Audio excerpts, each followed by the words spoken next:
Boa noite, galera! Vocês estão empolgados, hein? Eu estou muito feliz, estou muito empolgado, estou muito animado com o que eu estou vendo. E às vezes eu olho para o lado e não acredito que estou vivendo esse momento. Eu olho para as pessoas adorando a Deus, para as pessoas buscando o Senhor. E a gente imagina que tem tantos lugares no mundo que pessoas não têm essa mesma oportunidade que nós temos. Ao mesmo tempo que nós achamos às vezes que estamos vivendo o ápice e Jesus ainda nos promete que existe algo muito maior ainda que está por vir. Existe um tempo de adoração muito mais profundo, muito mais intenso em que nós vamos poder vê-lo face a face. Então isso é extraordinário porque quando eu olho para o lado e sorrio eu imagino que existe muito ainda por vir. Existe muito tempo ainda de adoração, ainda existe uma eternidade em que nós vamos poder contemplar o nosso Deus face a face.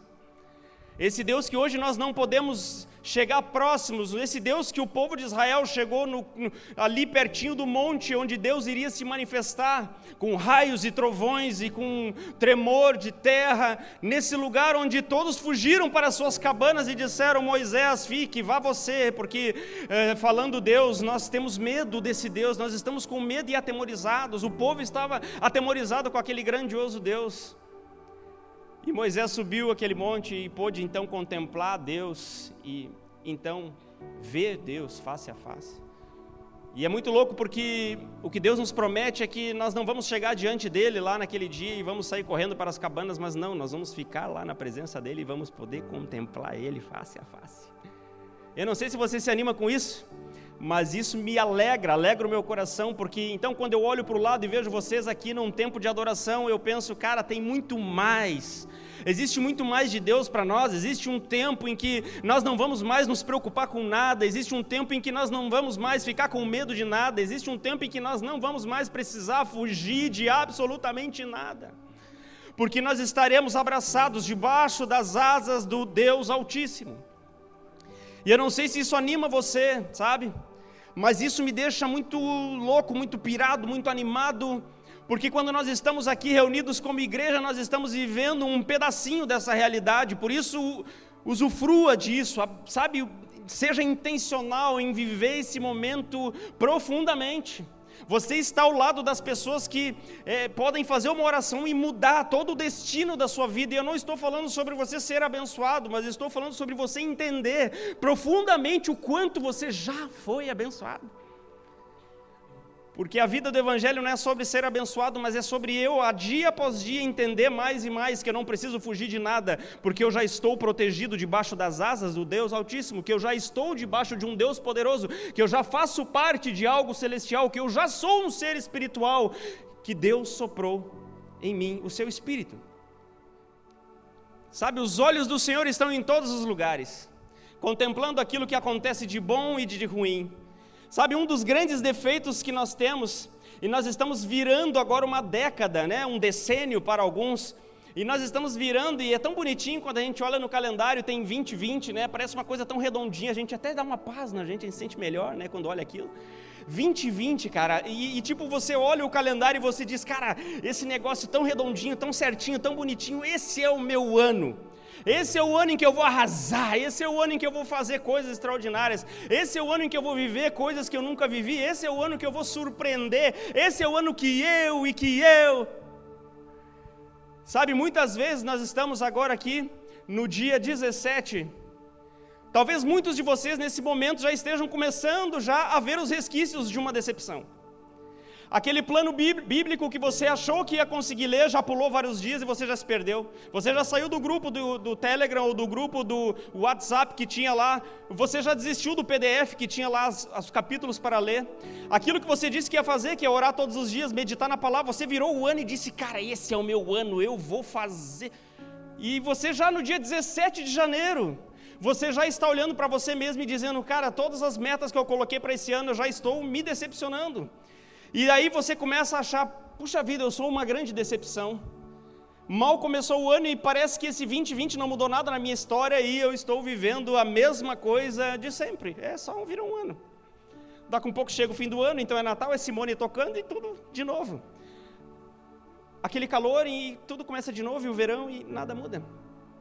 Sabe o que Deus quer ministrar no teu coração? Que às vezes você cria uma expectativa, mas Deus, Ele quer criar em você as expectativas, Ele quer que os planos que você faz sejam os planos de Deus. Sabe, muitas vezes nós estamos fazendo muitos planos, mas será que nós estamos colocando todos esses planos nas mãos de Deus? Será que nós estamos declarando, dizendo: Jesus, você é o rei dos meus planos, você é quem coordena, você é quem comanda? Será que nós estamos fazendo isso? Então, à medida que nós vamos fazendo planos, nós vamos nos decepcionando, porque nós não estamos vivendo os planos de Deus. E sabe, Deus, Ele quer que você viva a integralidade dos planos dEle. Porque quando você tem planos que não são seus, mas que são de Deus, eles acontecem. Muitas pessoas podem olhar para o dia de Pentecostes e dizer: cara, olha só, o Espírito Santo veio sobre esses caras, olha como eles têm poder, eu quero viver essa realidade. Mas na verdade, se você olhar o contexto bíblico, desde antes da fundação do mundo, Deus já estava arquitetando aquele dia. Já tinha profetas, já tinha toda uma história, já tinha gente dizendo, muitos anos, milhares de anos antes, dizendo que um dia viria o Espírito e que ele seria derramado sobre toda a carne. Então não era sobre um tempo, aquelas pessoas que se reuniram e oraram, mas era sobre algo que Deus estava planejando já ao longo dos séculos e séculos. Se você tiver fé do tamanho de um grão de mostarda, você dirá esse monte vai e ele vai, você dirá esse monte vem e ele vem. Sabe, então tudo é sobre nós vivemos uma vida voltadas para Deus. Porque à medida que nós vivemos os nossos planos, nós vamos chegando a um período como o dia 17 de janeiro, e nós já vamos olhando o calendário, já vamos olhando o nosso planner maravilhoso que nós escrevemos em letras garrafais, e vamos começando a dizer: cara, eu não consigo fazer isso, as decepções estão chegando, e vai ser só mais um ano, e eu estou querendo começar a fugir disso. A fugir. Sabe, Deus não quer que você fuja. Deus quer que você semeie no Espírito. Lá em Gálatas 6:8 diz: aquilo que eu semeio na carne, eu colho na carne, mas aquilo que eu planto no Espírito, eu colho no Espírito. Aquilo que você semear hoje no Espírito são sementes eternas, que ninguém pode tirar de você. São coisas que Deus está avalizando, são coisas que Deus está abençoando. Então nós precisamos entender que se nós estamos aliançados em Deus, nós não precisamos mais ter medo, nós não precisamos mais nos sentirmos culpados, porque Deus é o Deus que cuida das coisas terrenas, enquanto nós cuidamos das coisas celestiais. Sabe por quê? Porque lá em Mateus 6,33 diz: busque em primeiro lugar o reino de Deus e a sua justiça. Você está buscando coisas espirituais, e as demais coisas vos serão acrescentadas. Ou seja, você não precisa se preocupar, você precisa primeiro colocar sua mente nas coisas que são do alto. É muito louco porque tem um texto lá em Êxodo 34:24 que diz assim: ali estava o povo de Israel. Você pode abrir junto comigo aí, Êxodo 34:24. Êxodo 34:24 diz assim: expulsarei nações de diante de você, e ampliarei o seu território quando você subir 3 vezes por ano para apresentar-se ao Senhor, o seu Deus. Ninguém cobiçará a sua terra. Sabe, tantas pessoas, tantos países com tantas estratégias de guerra naquele tempo de Israel. Israel ainda estava desbravando o seu novo território. Eles recém tinham chegado em Israel, recém tinham conquistado aquela terra. E aí Deus diz para Moisés: ó Moisés, é o seguinte, tem muitos vizinhos, países vizinhos seus e povoados vizinhos que querem invadir Israel. Mas deixa eu dizer uma coisa para você: por 3 vezes no ano você vai juntar todo o país vai vir me adorar em Jerusalém. Não se preocupe, porque eu é quem vou guerrear. Olha o que o texto diz: expulsarei as nações diante de você e ampliarei o seu território quando você subir 3 vezes por ano. Quando você for a Jerusalém apresentar-se ao Senhor seu Deus, ninguém vai cobiçar a sua terra. Olha que estratégia de guerra é essa? Você pega todos os seus soldados do país e bota num lugarzinho e deixa todo o resto do país desprotegido. Não existe lógica para uma guerra com Deus. A guerra com Deus não segue lógicas humanas.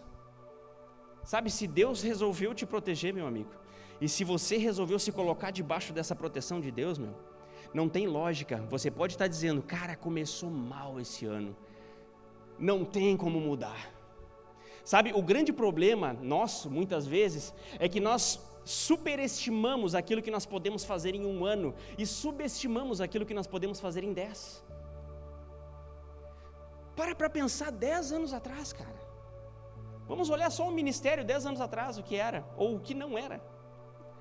Vamos olha para a sua vida, muitos aqui têm a idade próxima da minha aí, né? Eu tenho 33 anos, mais ou menos. Algumas pessoas aqui, olhando 10 anos atrás, o que você tinha, o que você vivia, cara, eu posso falar por mim, eu nunca ia imaginar que eu ia estar num lugar tão extraordinário quanto esse, vivendo algo tão incrível, com uma liberdade do Espírito Santo, e não estou falando em pregação, isso não é nada, isso passa, eu estou falando em viver igreja com intensidade. Eu nunca imaginei que eu ia estar profissionalmente como eu estou, que eu ia ter amigos como eu tenho, pessoas que se importam. Eu nunca imaginei que eu ia ter a esposa e nós estaríamos vivendo o que estamos vivendo no nosso casamento. Cara, eu nunca imaginei. Então, ao invés de você fazer grandes planos, esse ano é o ano que eu vou mudar tudo, não. Olha para trás. E olha o que Deus pode construir na sua vida se você mudar pequenas coisas hoje. Sabe, ao invés de você querer ser o grandalhão, o bonzão, eu vou ler a Bíblia toda em uma semana. Sabe, começa fazendo um devocionalzinho e vamos ver o que vai ser de você daqui a 10 anos. Começa colocando teu joelhinho ali, 2 minutos. Deus me abençoa. Faz isso todo dia. Daqui a 10 anos nós vamos conversar. Onde é que Deus vai te colocar e o que Deus vai fazer contigo? Então, às vezes você está superestimando um plano, mas Deus quer fazer com que você olhe além. Sabe, muitas vezes nós não estamos... Você imagina, cara, que João Batista, o próprio João Batista, às vezes, vindo Jesus após ele, muitas vezes ele mesmo não compreendeu a grandiosidade daquilo que estava vindo. Muitas vezes nós não estamos compreendendo ainda a grandiosidade que Deus está colocando no Brasil, o grande poder que Deus está movendo mundialmente por meio do Brasil, e nós somos mais um desses pontos de luz, de fogo de Deus para essa geração. Muitas vezes a gente quer ser e fazer grandes coisas, mas Deus ele quer fazer algo pequeno com a sua vida e transicionando ao longo das gerações. Então não se superestime, sabe? Deixa Deus agir, deixa Deus fazer o que tem que ser feito. Descansa em Deus, descansa o teu coração em Deus, deixa que Ele faça, deixa que Ele te abençoe, deixa que Ele conduza os teus passos. Sabe, se nós temos planos que são espirituais, nós não precisamos nos preocupar com a força que irá executar, mas precisamos seguir firmes naquilo que Deus nos deu. O que Deus te deu e o que Deus te ministrou é o que Deus, está falado, está dito. Ninguém pode fazer nada. Então o importante não é sempre ir até o fim. Sabe, eu fiz esse plano, coloquei lá nas minhas metas, coloquei na minha vida e vou até o fim. Cara, desistir de um plano não é covardia. O vitorioso e o exitoso é aquele que vai até o fim num plano não que é seu, mas num plano que é de Deus. Porque muitas vezes a gente ouve as pessoas dizendo, tu tem que ir até o fim, cara. Cara, isso é legal, culpa nossa, culpa de nós pregadores muitas vezes. Não, você não pode parar no meio. Não, para aí, não é bem assim. Você não pode parar no meio, não. Você pode parar no meio daquilo que não vem de Deus. Se aquilo que você está vivendo hoje não é de Deus para a sua vida, você pode parar e olha, é para ontem. Você precisa realinhar o seu caminho, você precisa reprojetar o seu destino a partir da voz de Deus. O importante então não é até o fim, é deixar que Deus faça os planos dele. Naturalmente a gente é fugitivo, gente. Naturalmente a gente foge. Começou no Éden. Adão e Eva pecaram contra Deus e foram para trás da moita. É ou não é verdade? Foram para trás da moita se esconder no dia que todo dia Deus ia dar um rolé lá, trocar uma ideia com eles. Quando Deus foi dar um rolé, o que aconteceu? Eles já tinham comido do fruto e estavam se escondendo atrás da moita. Aí Deus foi lá, matou um animal, pegou a pele do animal e colocou sobre a nudez. Eles estavam com vergonha. Sabe, Deus não quer que você fuja de vergonha. Quantas vergonhas nós temos guardado conosco? Quantas coisas nós temos guardado no nosso coração que nos envergonham? Sabe, Deus ele não quer te eliminar com você. Deus ele quer mostrar para você que o que ele fez naquela época, matando um animal e colocando uma roupa sobre Adão e Eva, ele já fez com Jesus, porque Jesus morreu para que cobrisse, e não só cobrisse, como diz João, não só cobre, mas é aquele que remove, vem após mim aquele que remove o pecado do mundo. Ou seja, o seu pecado foi removido a partir de um arrependimento e de uma entrega profunda a Cristo.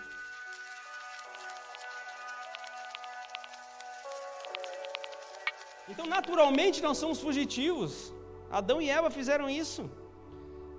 Sabe, só que não tem como fugir de Deus, coitados. Você imagina a missão árdua de alguém fugir de Deus? No tempo deles talvez nem tivesse espelho, mas você, quando você olha para o espelho, você está vendo um reflexo de Deus. Não há como fugir de Deus, porque você foi feito à imagem e semelhança dele, não tem como você fugir. Por isso o texto de Provérbios 15:3 faz todo sentido. Os olhos do Senhor estão em todo lugar. Não há como fugir da presença de Deus, porque Deus está em todas as coisas. Lá em Romanos diz que Ele se mostra, Ele se apresenta por meio da sua natureza, a beleza das árvores, a beleza dos animais, a beleza de tudo, e a beleza de você, que é feita à imagem e semelhança dEle. Você não consegue fugir de Deus, porque você é a representação dEle. Quer você queira, quer você não. Não quero, cara, pode fazer a birra que você quiser, você continua sendo feito à imagem e semelhança de Deus. Então você não foge de Deus. Não há como fugir da presença dEle, não há como fugir do olhar do nosso Deus maravilhoso. Amém? Lá em Salmos 86:5 diz assim, para você que está fugindo, para você que está, diz assim o texto: Tu és bondoso e perdoador, Senhor. Olha que texto. Tu és bondoso e perdoador, Senhor, rico em graça para com todos que te invocam. Rico em graça para com todos que te invocam. Sabe, invoca a Deus nessa noite.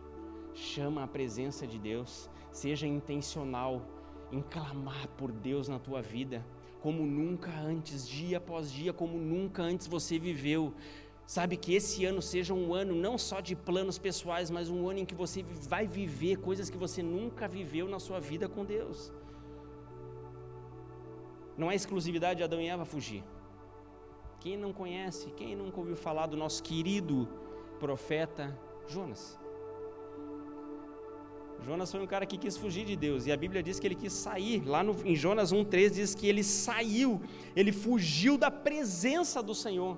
Deus chamou ele para pregar uma palavra lá para uma cidade inteira, que era uma grande metrópole dos inimigos. E ele fugiu, pegou um barco e foi para um outro caminho, porque ele não queria que aquela mensagem fosse entregue. Ele não queria que seus inimigos se convertessem. Jonas era um cara tão confiante em si mesmo que ele tinha convicção de que a partir da sua pregação as pessoas iriam se converter, e ele não queria. Ou seja, ele fugiu do chamado dele por um orgulho pessoal. Você pode acreditar nisso, cara? Sabe, pessoas que vivem em fuga são pessoas que só se afundam. Só se afundam. Se você vive fugindo, cara, sabe, Deus está te chamando para que nesse início de ano você encare de frente todas as suas lutas, porque não é você quem precisa lutar, é Deus quem vai à sua frente. Quem está fugindo sempre está descendo, e a gente vê isso ao longo da palavra. Se a gente olhar para Jonas, Jonas vivia numa planície, desceu para o porto, foi para o barco, do barco foi jogado para o mar, do mar ele foi para dentro da boca do peixe, ficou lá dentro por 3 dias, só foi descendo. Aonde Jonazinhas as pessoas se convertiam, cara. O cara tinha uma graça de Deus para pregar.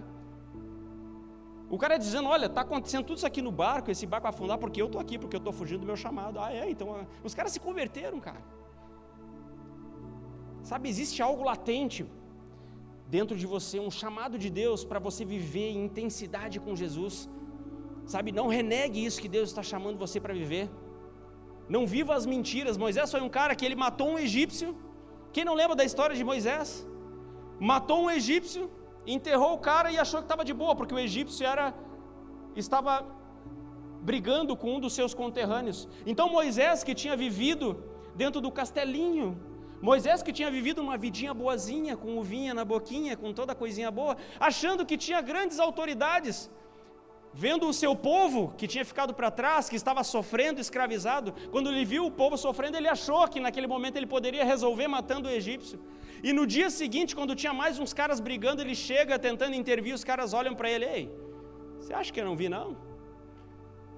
Vai querer matar a gente como você fez ontem com o nosso amigo aqui? Vai querer nos matar também? Moisés se ligou que todo mundo já estava sabendo e logo ia chegar nos ouvidos de Faraó que ele tinha matado um egípcio. O que Moisés fez? Fugiu. Fugiu para viver a sua própria mentira. Fugiu para viver escondido, longe de tudo e longe de todos. Quantos de nós aqui estamos fugindo? Quantos de nós aqui estamos com coisas na nossa vida que nós estamos há anos e não conseguimos jogar e trazer isso à tona? Coisas que têm nos segurado nossa vida, o nosso chamado, coisas que estão nos prendendo a viver o extraordinário de Deus. E sabe qual é o pior do que você viver uma mentira? É você acreditar nela. O pior do que você viver uma mentira é você acreditar nela. Elias enfrentou 400 profetas de Baal. Você lembra dessa história? Enfrentou 400 profetas de Baal, Deus abençoou, todos os profetas morreram, Elias saiu com o peito estufado. No dia seguinte ele ficou sabendo que a esposa do rei estava tentando vir contra ele, estava tentando matá-lo, e o que ele faz? Ele foge para a caverna. Então o cara que confiou em Deus um dia, era o cara que no dia seguinte estava fugindo de uma mulher. Fala assim, mulher empoderada nessa geração. Cara, que mulher empoderada é essa? Que 400 homens não assustam o profeta, e agora a mulher perseguindo o cara se esconde na caverna. Essa era a mulher arretada. Por quê? Porque Elias esqueceu por um momento o que Deus já tinha feito por ele, o que Deus tinha abençoado. Sabe, o pior do que você viver uma mentira é você acreditar nas mentiras que estão sendo ditas para você. Deus está declarando sobre você verdades nessa noite, de que você é vitorioso em Cristo, de que você tem um chamado, de que você tem um caminho, que você tem um destino. Sabe, Deus está declarando coisas sobre você nessa noite. Você não precisa acreditar nas mentiras e nem viver 40 anos envolvido nela. Você pode botar para fora aquilo que Deus está chamando você para viver. É Deus que está permitindo situações para que o teu destino seja realinhado e você viva aquilo que tem que viver com Deus. Pessoas fugitivas sempre geram um problema.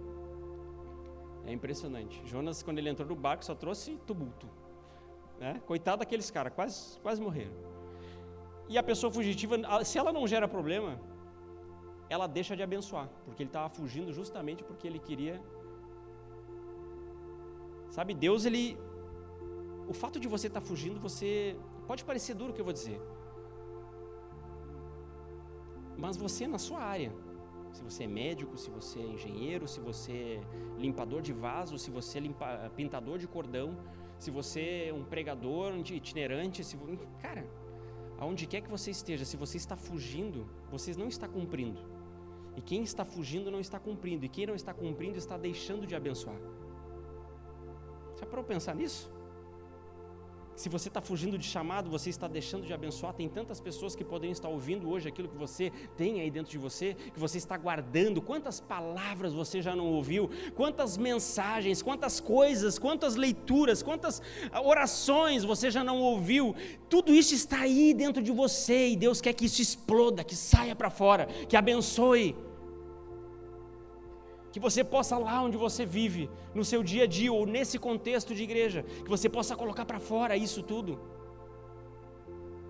Abençoar pessoas, orar por pessoas, abençoar vidas. Sabe, então uma pessoa fugitiva, ela deixa de cumprir um chamado. Ela deixa de abençoar pessoas. E não é isso que Deus quer que você viva. Ele está te cercando. Sabe, é muito louco, porque se você for olhar biblicamente, existiram dois caras que dormiram no barco. Um deles foi Jonas e outro foi Jesus. Só que Jonas, quando dormia no barco, fugia de um propósito. Jonas, quando dormia no barco, fugia daquilo que Deus tinha chamado ele para viver. Jesus, enquanto dormia no barco, descansava das suas boas obras. Jonas, quando acordou desesperado para a sua perdição. acordou sem paz, sem tranquilidade. Jesus, quando acordou, pela sua voz acalmou a tempestade.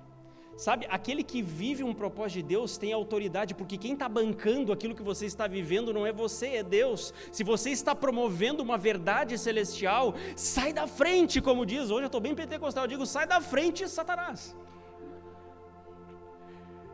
Porque se você está promovendo uma verdade celestial, meu amigo, sabe, não tem inimigo, não tem nada.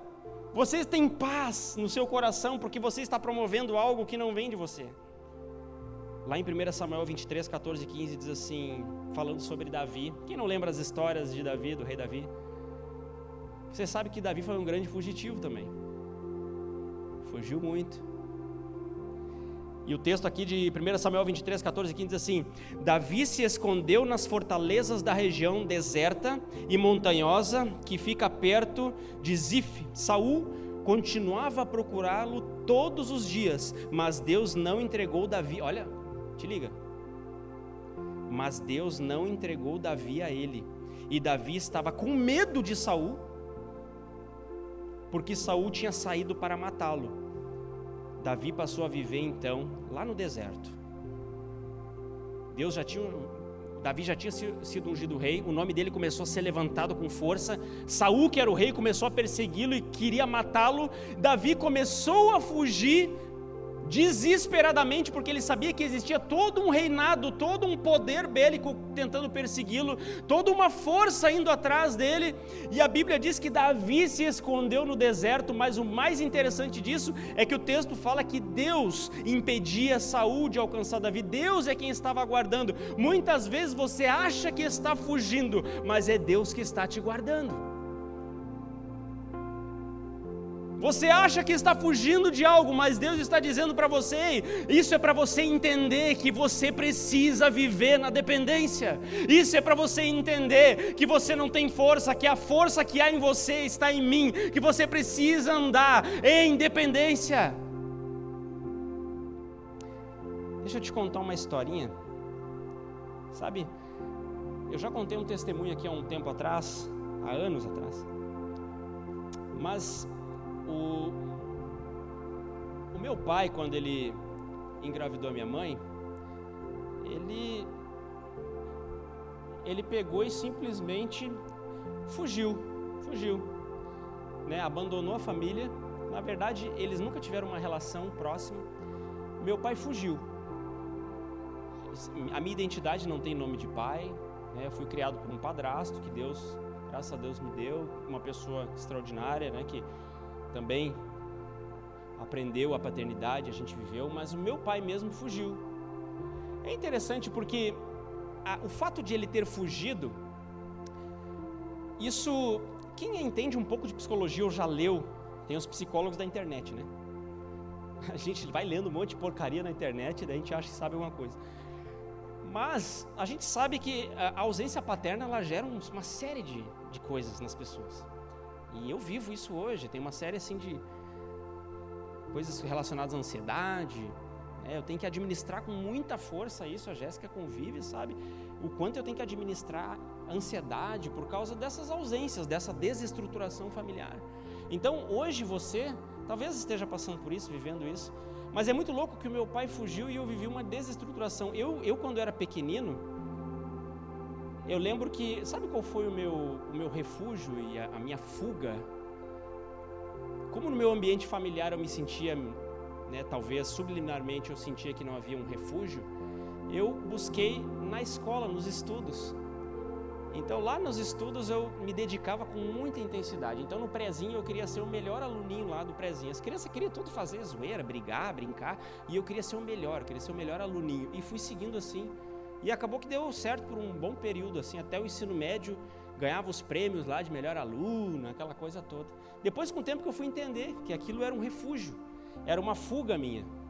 Só que olha que interessante, se você olhar o meu pai, ele fugiu, é algo negativo, mas essa fuga dele gerou uma outra fuga, que foi positiva, porque hoje eu só vivo muitas coisas do que eu vivo, porque em algum momento essa fuga dele existiu.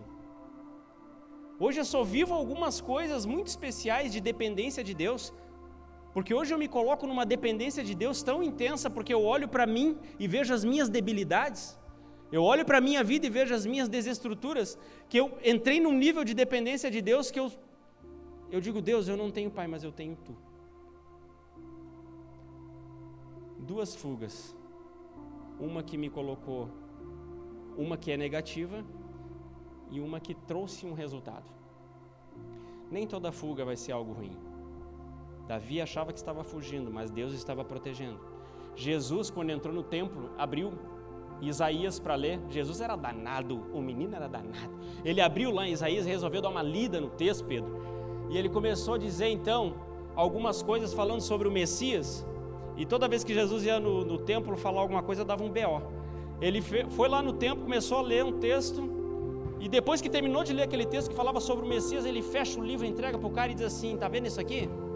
Esse Messias, essa pessoa aqui que está prometida, esse aqui sou eu. Todo mundo fica escandalizado, leva Jesus até o cume do monte para tentar jogá-lo do precipício. E o texto bíblico diz que Jesus fugiu porque ainda não era a hora. Sabe, nem toda fuga vai ser negativa. Paulo diz para Timóteo: ei, fugir das paixões da mocidade. Sabe, tem coisas que você precisa fugir. Tem coisas que você precisa fugir e é hoje. Coisas que você tem vivido. Talvez você tenha vivido esteja vivendo a pornografia. Talvez você esteja vivendo uma paixão. Talvez você esteja vivendo algo que está te afastando de Deus. E Deus está dizendo para você: ei, hoje é o dia de você fugir para que você seja abençoado. Não fique com medo, você não está fugindo, eu estou te guardando. Então nem toda fuga vai ser ruim. Deus quer que você fuja daquilo que você precisa fugir. José foi quando estava diante da mulher mais bonita que poderia haver naquela época, José pegou e saiu correndo quando ela veio para cima dele. Sabe, Deus está chamando você para saber exatamente do que você precisa fugir, do que você precisa realmente correr hoje.